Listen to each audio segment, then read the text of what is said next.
Sego, Seruguego, Melyang Cats, Waganigahaga Waginadan. Hi everyone, I'm Melissa Johns. I'm Mohawk, Turtle Clan, and French Canadian based in Toronto. I have lilac-colored hair, brown eyes, and I'm coming to you from the Imaginative main office here in Toronto. I'm the Digital and Interactive Coordinator at Imaginative, and it is my pleasure to welcome you to our second Indigenous Digital Development Day, or iDDD. iDDD is a full day of online programming designed to inspire and empower you in your digital practice. That means a keynote, panels, networking events, and a new masterclass. We're also showcasing works by our very own Indigital Youth Collective, as well as video games made during our very first Land Jam, a game jam made for and by Indigenous video game creators. We're so excited to bring this content to you and to continue to support Indigenous digital creatives at all levels in their careers. For that, we'd like to thank Eastside Games, Harbinger Foundation, and Ontario Creates for their incredible support in making this day possible. I'd like to give a land acknowledgement before we begin. We at Imaginative acknowledge that this land located on present-day Toronto, or Toronto, is the traditional territory of the Anishinaabe, Haudenosaunee, Huron-Wendat, and the Mississaugas of the Credit. We acknowledge the Dish with One Spoon Covenant, a treaty whose spirit is one based in collective stewardship and reciprocity. We take the spirit of this covenant to the core of our operations as we bring artists and audiences from many nations across the globe together through our various initiatives and activities. So, wherever you are, please take a moment to think of the land that you currently reside upon, wherever you may be, and acknowledge those who went before and those yet to come. So, without further ado, it is my pleasure to hand it over to Alan Turner, Afro-Indigenous storyteller, game designer, and educator, who will be kicking off iDDD as our keynote. Nyawe. How mataki api petuashte hello. My name is Alan Turner. I'm Black, Lakota, and Irish, and a multidisciplinary creator from Chicago on the other side of the Michigami. I'm a storyteller, a writer, a performer, but primarily I've been active in the games industry for many, many years. And I've had my hands in many games, both AAA and indie.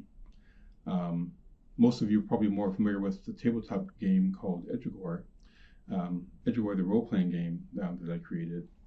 And I feel like that's an important thing because it's the first game that I wrote and published that comes directly from my voice and my experience as a mixed Indigenous person. I was delighted and nervous when Melissa Johns and the folks at Imaginative invited me to come speak to you all. I wasn't quite sure what to say, but given the trying times we find ourselves in, the things we're all having to navigate these days, I felt that if I could offer words or some sort of emotional support to any of you to help you push through and get your creation out into the world, then that was my duty as a relative. And there's so much to talk about that I find it kind of, I'm not always quite sure where to start. It's kind of dizzying. We live in strange times, and we live in wonderful times. It's a fantastic time to be a creator.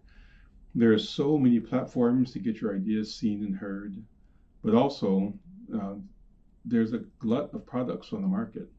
So much that it's really difficult sometimes, depending on your field, to get seen and to stand out. And when I say glut, let me be clear that I'm not drawing any conclusions about the quality of the products available, just the overall quantity. There's a lot of stuff. And that glut is a good sign. It's evidence to me, at least, that the access that we have to tools has become so much better. The access that we have these days is unprecedented. When I first got into the industry, back in the games industry, back in 1995, it was really hard to get access to resources. I went to school at Columbia College, and my focus there was film and animation. And the only time I really got to touch anything that let me make on the level that I wanted to make was at school. And once I was out of school, then I also lost access to things. I got my break, I got started in the industry at Bungie Software, and at that time, I was both the only native and the only Black person at Bungie. At the time of hire, I think I was something like employee number 12. We were here in Chicago in the Pilsen neighborhood. And in those days, there were very few what we call third-party game engines to work with. Third-party basically being game engines you could buy a license to, and then a lot of the work for building engines already been done, so you can just get right to work building your game. So at the time, I think the big ones were Quake, Doom, Lithtech, and I think that was pretty much it for stuff that was straight off the shelf. Everything else was homegrown and proprietary. Eventually, I recall Unreal showing up on the market. They came along, and then there was Gamebryo, Torque, and a number of other frameworks that presumed that you were a hardcore programmer. Again, those things were expensive, and they also presumed a lot of knowledge that people coming from a lot of BIPOC communities, Black, Indigenous, people of color communities, didn't always have access to. Getting access to any of those was cost prohibitive, with the exception of Quake and Doom, because those things were open source by that point. Open source isn't the right word, but they were made available.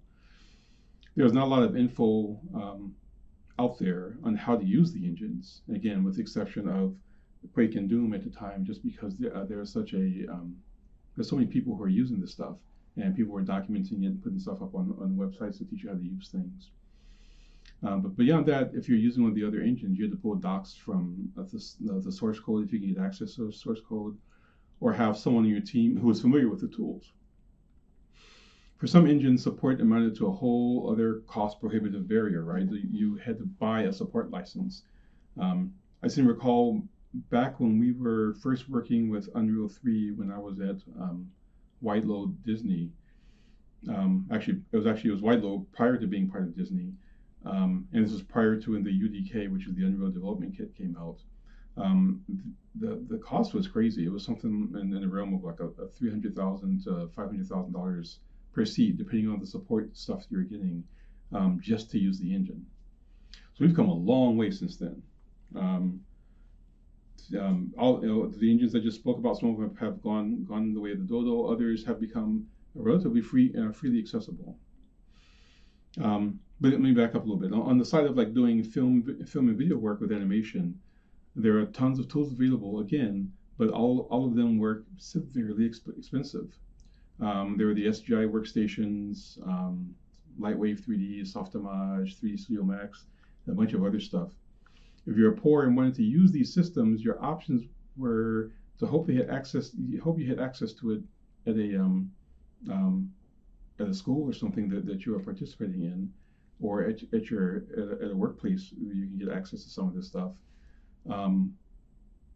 or to what a lot of people did back in the day. And I'm not suggesting anyone should do this, but back in the day, a lot of people would just crack the software, right? They would get pirated copies and work with them at home and try to make something, and then hope that they could make something that was enough to actually let them go out and buy legitimate copies of things. It was the Wild West. Now a lot of those tools have switched to more affordable subscription models, and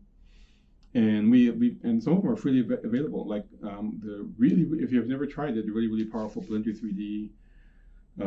So again, the cost of accessing tools have come down and made them actually accessible, which increases, at least potentially, the number of marginalized voices that we see appearing in the industries. Having had to navigate some of these industry changes myself, I'm always happy to champion others' uses of whatever tools you can get your hands on to begin the process of making your ideas manifest.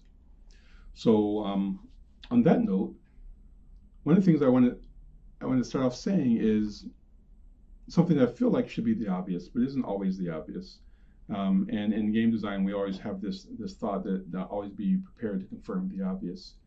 And the obvious thing is that if you have something in you, a story, a dance, a game, a film, an animation, whatever it may be, just find a way to start making it. So even if you only make one thing, find a way to start making it. It's both the easiest and the hardest thing to do. Get access to tools and resources and just make it. It's our duty to those who came before us, the people who struggled, to make sure that there's an opportunity for us to be out there doing these things. Those people who listened to us and heard the stories in our heads already and encouraged us to share. And to the stories themselves, which are like, they're spirits of a sort that they have to move out of us and into the world and propagate. It's our duty to do that work. And it's also a duty, I feel, for those those of us who've been doing the work, to make room for those of you who are coming behind us. So, like I said, even if you only make one thing, even if you never release it to the world beyond yourself or your family or your tribe, even if you aren't as knowledgeable of your people and your traditions, even if you're super knowledgeable and aren't sure if it's okay to do certain things, I say find a way to do it. Solve the problems of who gets to see it, what protocols need to be addressed, and what edits need to be made. But you should probably start with some form of making that's where you make enough of the thing to ensure that the people who you need to talk to are able to understand your goal, your vision, and guide you to help you make the best version of the thing that you're intending on making. You can always refine something that exists, right? Once you've made it, if you make mistakes happen, and you can refine and you can adjust. But if it's never made, if you don't do it, if you don't give yourself that permission, then there's nothing to work with. There's nothing to refine. And eventually somebody else will do it, and you'll be like, man, I had that idea back in the day, and just do it. Just get out there and do it. Things have changed so much. Things again, since I got started, I'm a little overwhelmed with how much the way I was used to things being have changed to the way they are now. Compared to then, when we're living in this golden age where we have all these democratized tools and opportunities. Tools have been so greatly democratized such that even if you have no money, you can still get your hands on them, and that will allow you to create something robust. These aren't like these kind of haphazard, barely functional tools that people give you for like free trials. You can get access to full commercial quality resources and make your thing, and then once you got your thing made, start doing the work to figure out costs and licenses and all that jazz. If you're a film person, there are tools for you. Animation, there's tools for you. Graphic design, music, whatever it is, there's tools for you. If you have money to work with, your options continue to increase. There's even more tools for you. But even if you don't have money, there are tools for you. So while things begin in the making, I say, get out there and make stuff. Start putting something together. It doesn't end there. The making is where you show people that you're capable of doing the work and the depth of your vision. When I first put Educator out there, in Educator, it opened so many doors for me, and it connected me to even pieces of myself, pieces of my community. But that was just the beginning, right? Getting Educator out was the beginning, and then there's all this stuff that came after. As a creator, you have to be prepared for a lot of things as you move along your journey. As a creator of color and indigenous creative, the things that you have to navigate increase by a lot. So if you're an indigenous creator of color and a woman, it increases even more. If you're a queer creator, it increases even more. Every time we add another, adjective to that, so every time we add another category for that, the number of barriers in front of you and your vision increase. But don't be put off by that. It's not to say that it gets harder per se. I mean, it does get harder, but it also means that the responsibilities that we carry to our peoples are also included in that process. And it's important to recognize them and to engage them. Again, those who have come before and those who are coming after. How do we move in such a way that we're being mindful of the ecology of kinship, right? That connects us to the stories and things that we're trying to create. There are things in the mainstream world that don't understand.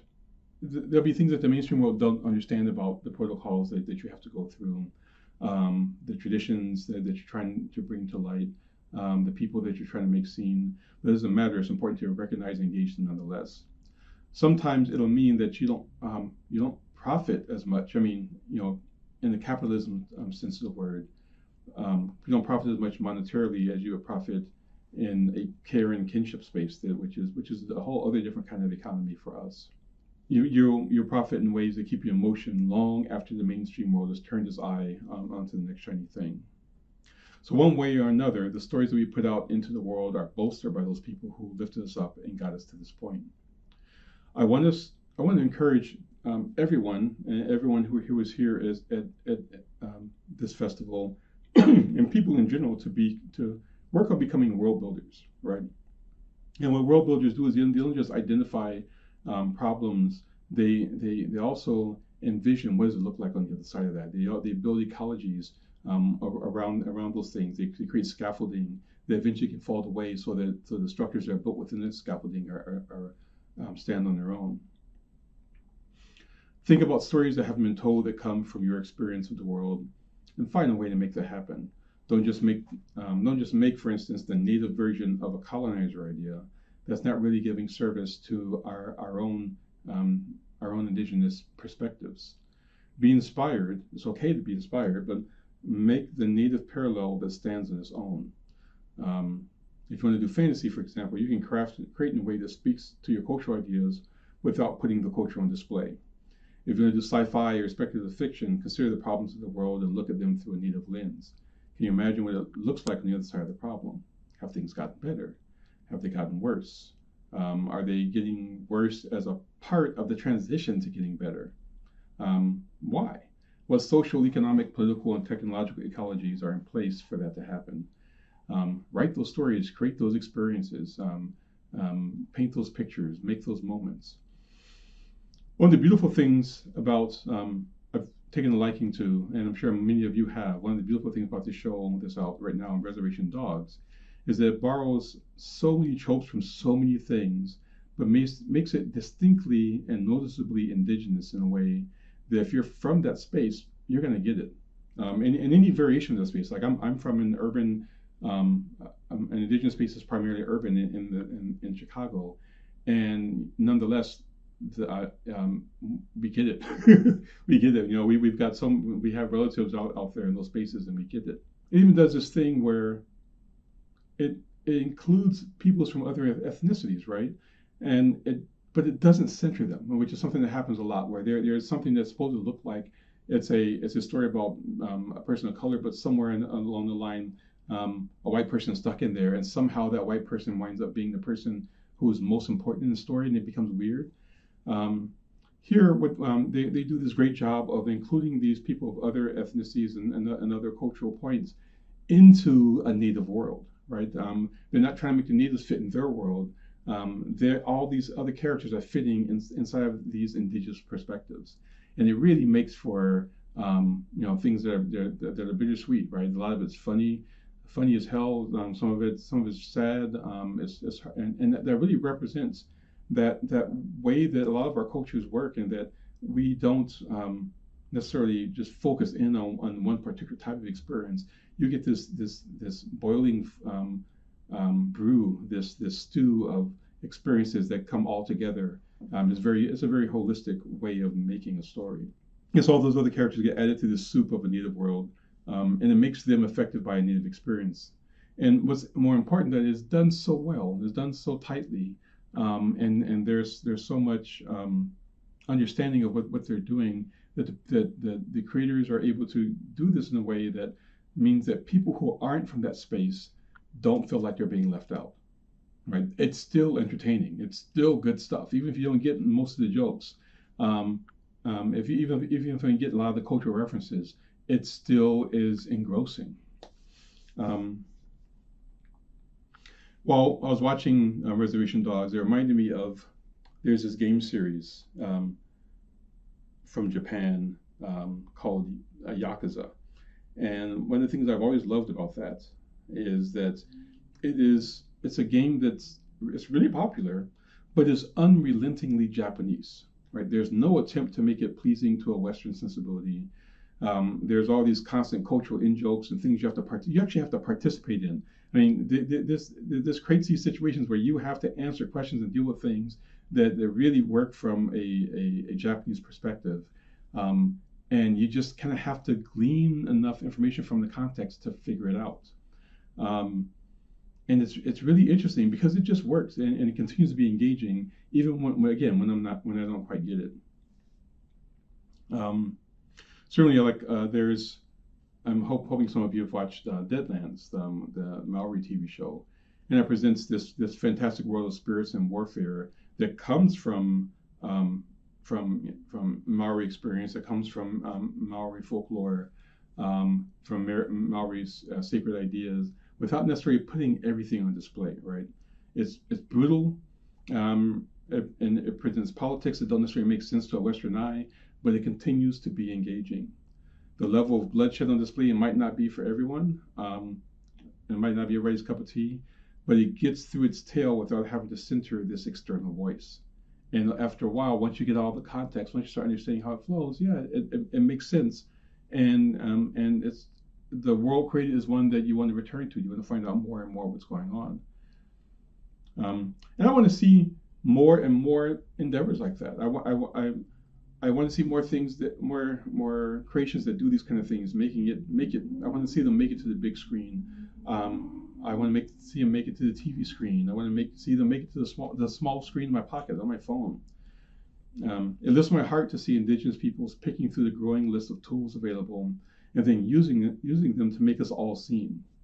I especially love seeing those stories that don't get distracted by being, an angry retort to colonization, because I think that's one of the things that when we spend a lot of time, and first off, that's not to say we shouldn't do this, but it shouldn't be the only way that we engage getting our creative stories out there. And that thing where we focus so much on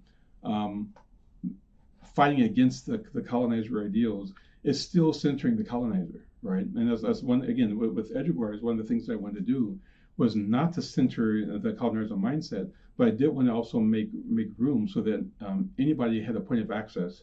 Anybody can find a cultural ideal that they can connect to, and then as they got deeper into it, they fell deeper and deeper into a native and indigenous lens. So I want to see more things that attempt to reconstruct lost and stolen narrative constructs of indigeneity and make them something that's tangible, that we can engage with, that we have conversations with, that ruminates in the back of your mind. So with that, I want to call attention to an old friend of mine, Mike Marin. He's a Navajo Laguna Pueblo in Washoe. And as I recall, Mike grew up in South Central LA, eventually moved to Chicago, and he studied film and animation. And his passion was a steady flow of horror and sci-fi movies. When he got access to tools and began to make his first movie, he leaned into his love of John Carpenter films, but appreciated it from an indigenous point of view. I always say these questions and these thoughts about what would an indigenous person do in this place? What would a Navajo person do in this place? A Dene person? What would a Laguna person do in this space? And really eventually kind of dug into this Dene Laguna point of view. And that allowed him to get his first film done. It allowed him to pull in his community for support, and allowed him to get his film into many festivals and build some word of mouth. His film, which is called The Smudging, won some awards and was able to get into various streaming platforms. Was it a perfect first film? No. We love seeing it back in Chicago because it was centered in the American Indian Center that we had here in Chicago. And it was great because it made so many people within the community visible on screen. And people were actors, and people's kids were actors, and our community space was present and seen. It was this really interesting and weird feeling. But I don't think anyone's freshman effort is perfect. I mean, it's as perfect as it can get with the resources that were available. But it gave him the emotional experience of getting something done. Once he had something done, he knew that he had the capacity to do this thing. And since then, he's made more small films independently. Each one getting a little bit better. And I believe he's currently working on I think it's his fifth film, and enjoys a great deal of support from the community. So again, and there are plenty of other filmmakers and creators who have had similar experiences, both up here in Canada where you are, down here in the States where I am, and I'm hoping that this continues to grow. So I can hear people think, how does that work? How do you do that? How do you get started? It's one thing to say just make it, but sometimes you need that extra oomph to figure out how do you get out there and do the thing. And my answer to that is always to start with the smallest, tastiest aspect of the thing you want to create. Ask yourself, how do I make this accessible? What is the experience of this thing, and what do I need to have in place to make the experience accessible? We all have big, grandiose ideas somewhere inside of us that we'd like to make into a reality, but the truth is that we don't always have the skills and the connections to make that happen. So that takes me to the next thought, which is make use of what is available to you and start small and scope up as opportunity allows. As a developer, I'm always a fan of what we call user stories. User stories are when you approach an experience from the point of view of a participant and identify what is the experience that you want the participant to have. Participants can be anything. It can be the users, it can be characters in the story, it can be the environment. There's all this stuff, right? But all those things add to this holistic, this ecology of experiences and how they all create a system and intertwine with each other. And as you come up with these stories, you write them down. You do it as many times as necessary to get a big view of the great idea. This leaves you with a bank of stories called a backlog that will lead you to the core discussions you need to have to begin your creating.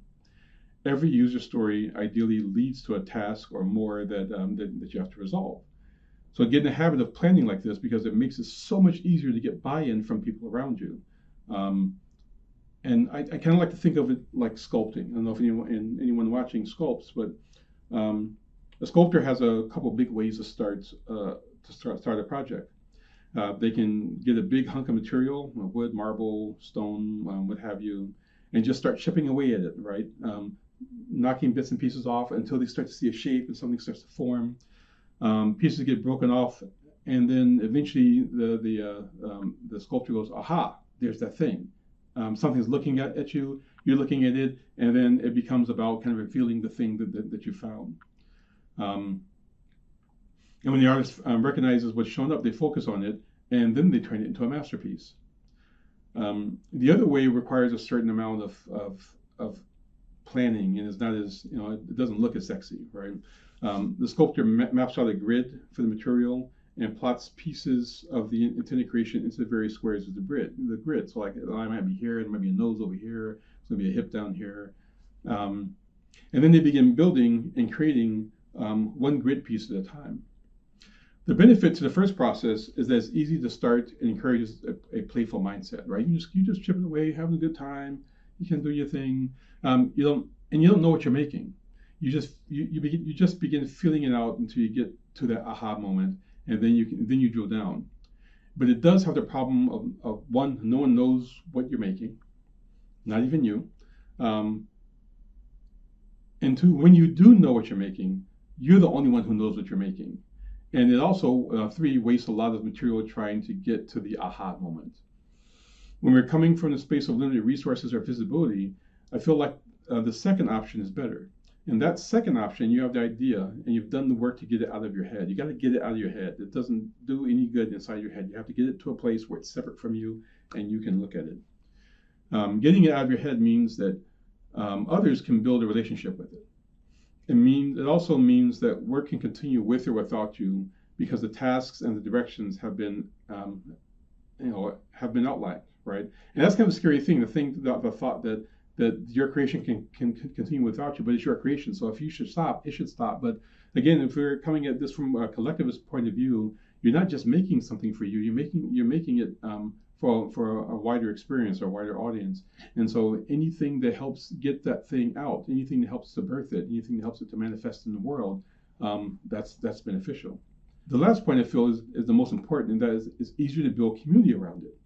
That, in my opinion, is the big key, right? Building community creates a support structure, and it creates appetite, and it builds trust. If everybody can see what it is you're building, they understand where you're trying to go, it becomes so much easier for them to understand how to plug themselves in. It becomes so much easier for them to understand how to make room for you. When you're not available because you're drilling down this thing, people know what you're doing and why you're doing it. So again, there's like this trust, there's these expectations, and everyone's not left in the dark trying to understand why you're spending all this time locked away in your bedroom and they haven't seen you for a month. My process is typically to spend some time getting the big ideas out of my head. And then I examine and re-examine them and try to find the easiest accessible pieces. I create as much info about them as I can, and then I start pulling in people with expertise that I don't have. And that's the other great thing about planning this stuff out, is you're able to have conversations about the big sticking points and the big problems, and you can identify what is within your skill set and what do you need other people to come and do. So there's so many big conversations these days about getting people to engage your work and how you raise money and or get access to people with lots of capital to back you. With the advent of all the social media spaces available to us, what we forget is that so much of how the world works around us these days revolves around economies of attention. And is less about the money. I mean, think about all the people on TikTok. Think about all the people on YouTube who have, they've got big followings, but not all of them are making bank on that following, right? They're just getting views. A lot of stuff revolves around economies of attention. Every social media platform buys and sells attention. They're building heat maps of your likes and your interactions. If you can build a reserve of attention, then other forces start gravitating to you. One of the best ways to do that is to give people enough information that they can see themselves in your creation. So in my opinion, this is huge for Black, Indigenous, people of color creators, because a large part of our urge to create is that we don't see ourselves in any of the stuff that's out there. Creating enough that people can connect gets their interest and makes them feel like they're being a part of something. This is why crowdfunding campaigns are pretty much your best friends. Crowdfunding is all about generating attention. When you have enough information about a project, your crowdfunding, you can create an instance of culture by you basically have created an instance of culture, and it's culture that's actively being made, and that draws people to you. People are hungry for culture and they want to be part of new things. Your success gives them stories that they can share about how they were there when it began, right? Or how they helped to do this thing. And even if the crowdfunding campaign isn't successful, it still garners you supporters. Again, the culture is there, and many people are upset that the thing you were doing didn't get funded. And then they're ready to follow you because now they've got a mission. They got to see it. They got to help you see it through. They've attached themselves to your big idea, and they'll do what they can to make it happen the next time. So this is also one of those things where, and something I always tell my students is, don't be afraid to fail, right? The crowdfunding campaigns are a perfect example of that, where since you're still garnering followers and people ready to help you, it becomes really easy to kind of pan that failure for gold. The failure isn't the end. The failure is an opportunity for a conversation. It's an opportunity for a new beginning. So keep that in mind. Consider expanding the experience beyond strangers and using it to build actual economic structures in your own communities. So, casinos aren't the only way to build big economic flow in the community. We can do that with all sorts of entertainment structures. We can do it with a movie studio, a game studio, a sports arena. But for those things to work, it requires a creative somewhere who has enough know-how and is able to share sufficient information that others can be brought on board. And before we say, and before you say like that doesn't really work, it can't really work, it's not doable. Look at things like Disney. Look at Universal Studios. Look at Studio Ghibli. These are all things that entire communities have been built up around, and they have physical spaces that dwarf a lot of reservations in a lot of towns. That can be done, and especially if we are using our creative efforts, to focus inwards on the needs, and we're answering questions with our creative efforts on the needs of our communities. We're putting them first as our main audience, and we're okay with letting it take time to build. here's the thing, and it's my own opinion. So don't go at it with the intention of trying to take down the monolithic structures that are currently in existence in one fell swoop. That happens all the time. People are like, yeah, this is going to be the Disney killer. I'm gonna take out Pixar. Blah blah blah. That creates severely unrealistic expectations of success that can only break what you're trying to do. It can unravel through the community that you're trying to build when things fall apart. Right? It destroys that sense of trust. Be okay starting in small spaces and doing the thing to do the thing, doing all the things to do the thing, and engaging the communities that build up around it. I can't tell you how many times I've heard, again coming from the game world, about a new massively multiplayer game that was coming up, and watching creators position themselves as the game that will kill World of Warcraft. Every one of them started very, very top heavy, focused on being big, but had no foundation or scaffolding to keep them sustainable. They're trying to figure out a way to make that big profit. But the catch is, to make that big profit, they had to have sufficient bodies on hand to support the audience that's coming in for that big profit. And then they had to have money to support those people who were supporting their audience. And that is what killed them, right? That they went so big that they were not sustainable. They could not maintain the people that they needed to maintain. They could not maintain the size to connect to the audience, and then everything just kind of dwindled. So they crashed and burned. Meanwhile, there are a lot of small, what we call boutique MMOs. One that comes to mind is Tales from the Desert, that continue despite being not so well known. They don't have subscribers in the range of millions and millions of people. They have subscribers in hundreds of thousands of people, maybe even not that much. But it's affordable for them, it's sustainable, and it's enough to give them the resources they need so that they can start building other things. They were so focused on the experience that they basically got a coterie of users who loved and supported the experience that they created. The developers managed their growth, so they were never promising so much that it exhausted them. And it didn't exhaust the communities that they were working in, right? They didn't become a drain. They became a boon. And then users stayed because they were getting something that they weren't getting elsewhere. These are little strange games, and I say strange in that they're different from the common stuff that's out there. They weren't trying to make themselves palatable to people who only wanted the World of Warcraft experience. They're trying to make themselves palatable to people who wanted to have the experience that they were trying to create. On that note, I'd like to address the cultural economy of stories. What I want to call the cultural economy of stories. I think we all know some of those stories. The world that surrounds us is splitting over with cultural affirmations of the dominant colonizer culture, right?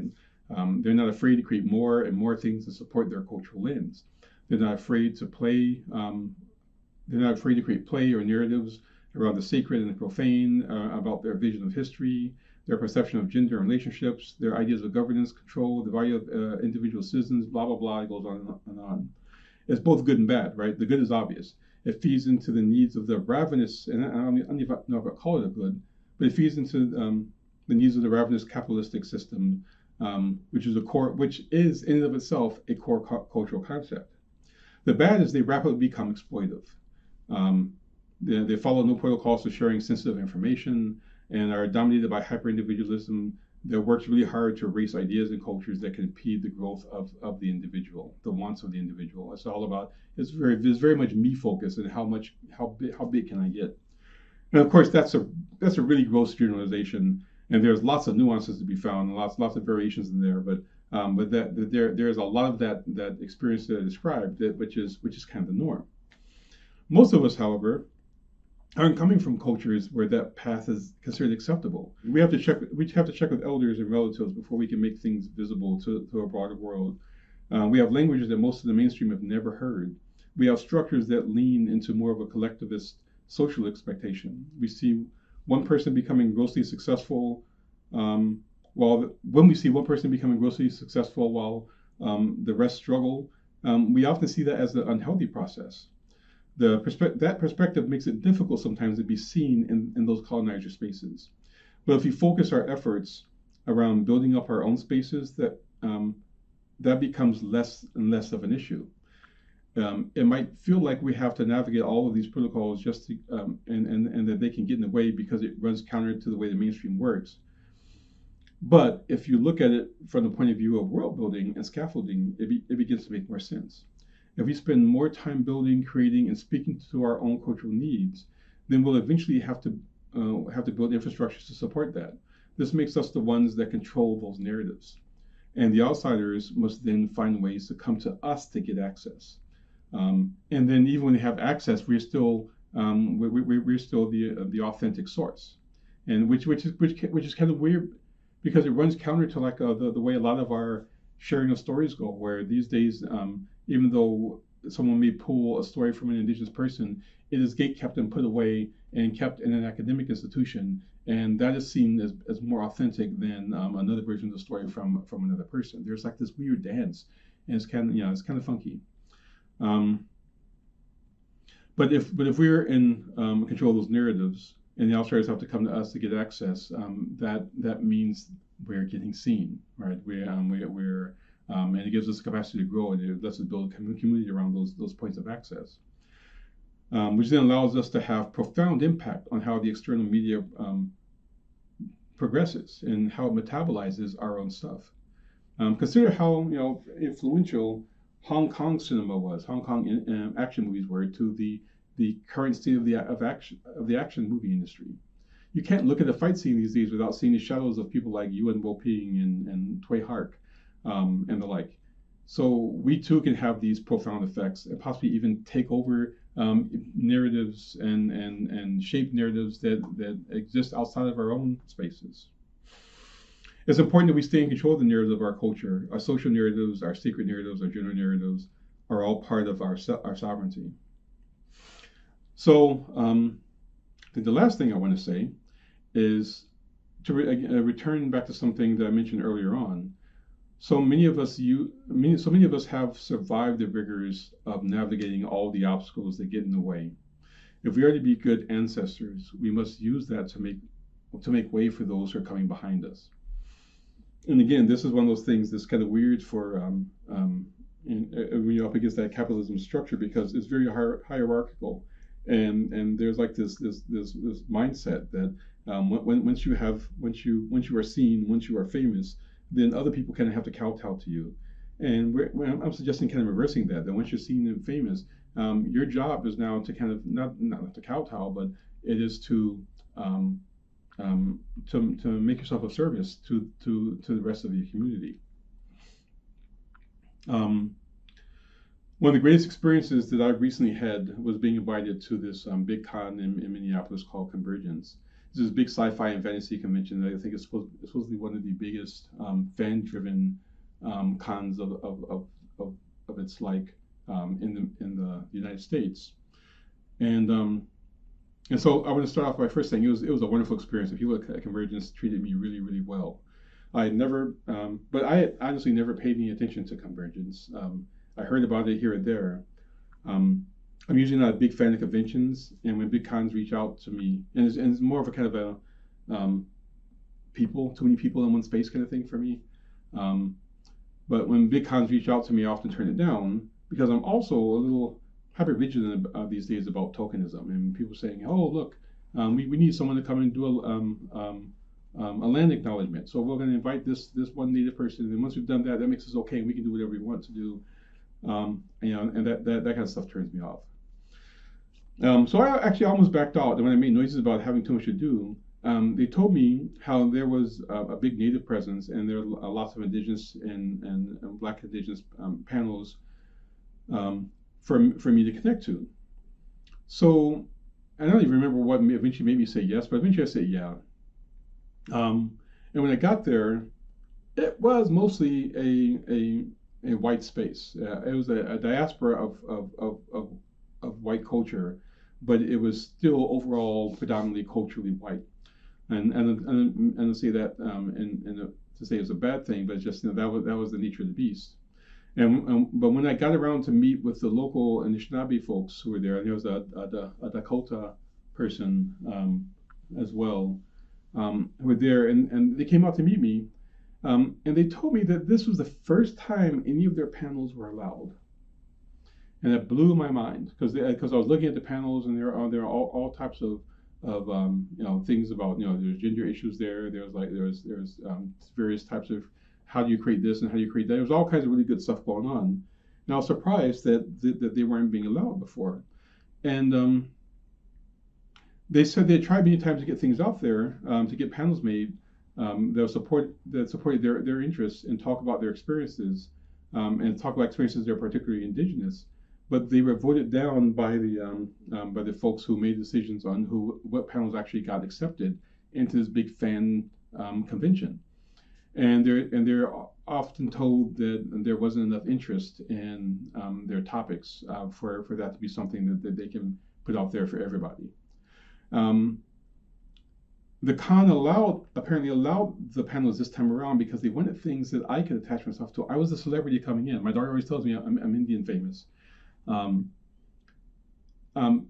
they wanted me to come in, do my talk, and then plug myself into other panels along the way. And so, excuse me, the cons allowed those panels to be there so that there would be enough things for me to connect myself to. So I attached myself to almost every one of those panels and did my own presentation too.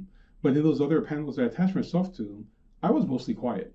I didn't really talk very much, and I deferred mostly to the wisdom and experience of the people from the area who normally don't get to be heard, because all my service was showing up by being there and using what little bit of fame I had. It allowed me to create space for them to actually have their voices heard. And so this is an important thing to do.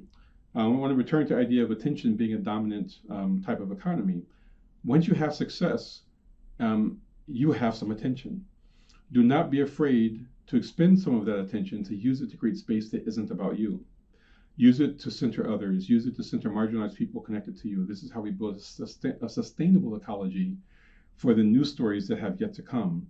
And also is how we create spaces so that we can re-examine the old stories and figure out what still is of service and what needs to be retired, what needs to be put to sleep. So with that, I think I've rambled long enough. I hope that everyone participating in this Imaginative Festival explores, connects, creates, and builds nourishing community and gets both seen a little bit and deeply inspired. You all inspire me deeply, and I'm honored that you have taken the time to hear my thoughts. I look forward to a time when I can say that I was there when some of you were getting started and before you changed the world. And always feel free to reach out. If there's a way I can help you, I'll do my best to do so. That's it. That's all I've got to say. Toksha. Have an awesome festival. Nyawe Allen for starting us off in such a good way today. Stay tuned for our next event, which is a panel with Kat Lintott, Leanne Ireland, and Casey Koizen, where they'll be discussing native realities, Indigenous VR,